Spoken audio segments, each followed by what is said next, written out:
Wow, it has been a long time since my last devlog. If you subscribed from my previous devlogs, welcome back. We have a lot to go through, so let's get to it. Previously, I had implemented 2 players who can punch in the field with a ball that can bounce around, and a simple reset when the ball enters either of the goals.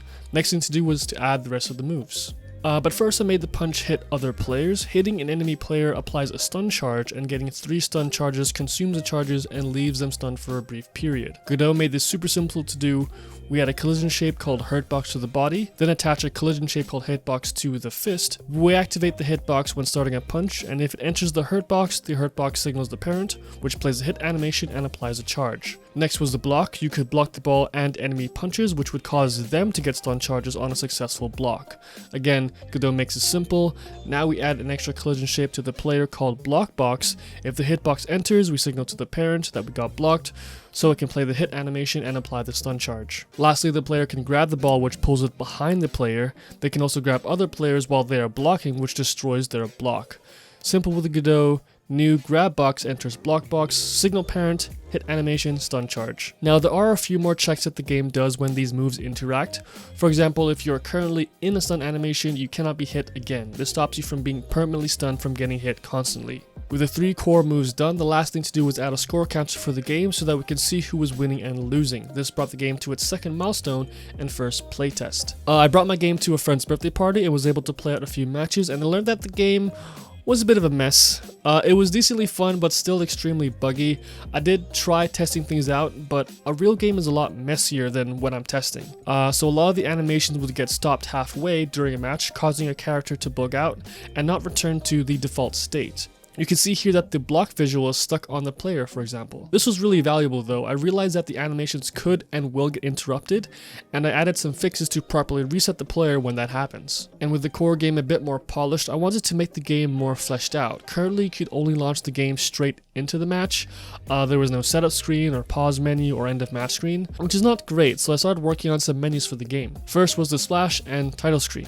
In the title screen, you can hit play to go into the setup menu, where players can connect their controllers and customize their name and character. After that, you can sort into teams and select different team colors. Each team actually has their own icon and a little bit of lore behind them. It doesn't affect gameplay in any way, but I wanted to inject a little bit of story into the game, so I added a bit of story behind each team color that you can choose. Next, you would select the map. There are 4 maps in the game: Dojo, Courtyard, Market, and Arena. I tried making each map provide something different in terms of gameplay. So the Dojo is your standard map, is a rectangle with 2 goals on either side. Courtyard puts a wall between the 2 goals, so you need to work a little bit harder to get it from one side to the other. Market has a mirrored layout for some more asymmetric gameplay, and Arena is the smallest, which is meant for smaller team sizes like 1v1 or 2v2, and is the only field with angled walls. But in the game you can choose any field and play with any team size from 1v1 to 4v4. After the map is selected, you can load into it and start the countdown. The players spawn into a random position on their team side, so the countdown is there to allow everyone to find their position and get ready. And then by this point, players can pause the game as well to access settings or stop the match, and if the game is played out, players can choose either rematch or quit. And at this point, the game was much closer to a finished product, so I grabbed some of my friends for another playtest, and the game felt better, but there were still some issues. It had fewer bugs for sure, but the game didn't feel clear enough. It wasn't obvious when you got hit. The stun meter was tiny and blended with the environment. The player characters also blended a little bit too. And this led to a round of clarity adjustments. So first was adding outlines to characters, so it's much easier to see their silhouettes now. Then I added hit flashes when a player got hit. I really like this change because it made the hits clear and added some juice to combat. Lastly was the stun meter bar. Before it was just a couple of dots that were similar color to the map. I changed it to a segmented bar where the color heats up as the player gets closer to being stunned. And after that, I was really happy with how the game was turning out, but it felt like something was missing. I like to think of the skill expression in games, meaning can players show mastery over their actions in the game? And there was skill in scoring goals and combat, but not in movement. You only had one option when it came to movement. So I decided to add a dash mechanic in the game. Players could get a short burst of movement to get into better positions for combat and scoring goals. But to limit the dashes from being spammed constantly, they needed to be tied to some kind of resource. But I didn't want an additional resource because there was limited space around the player, and I wanted to keep the mechanics simple. So I tied dashes to stun charges. Dashing will apply a stun charge to yourself. Each player could dash twice before needing to wait for a stun charge to fade before they can dash again. And I like this method because it ties all the moves to the stun meter in some way and includes a risk reward part using dashes as well. And then during playtest, the dash was clearly a good addition to the game.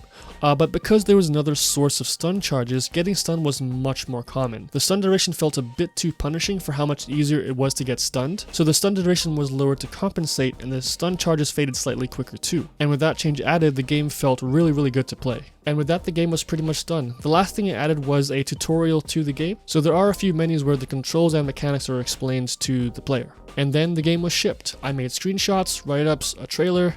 Shout out to my friends for helping record the footage for that. Tweets, Instagram post, then upload to Twitch, where it is available now to download for free. And so far it has gotten roughly 60 downloads, which is not a lot. It hasn't made any sort of splash in the gaming sphere, but personally it was a big milestone for me. I had made and released a game. It is a product you can go and download right now. It feels pretty cool to be able to say that, but it wasn't like I rushed to get anything out there. I think Kojum is a fun and polished game that represents the best of my abilities in programming, game design, and art, and I'm only going to keep improving with my next project. Last thing to mention is with the launch of this game also comes the launch of my indie studio, which I have called Heartfire Games. Right now it's still just me making games in my mom's basement, but if you're interested in what I do and what comes next, make sure to join our newsletter to get exclusive updates first, and you can sign up at heartfiregames.com. Thanks for watching, see you in the next one.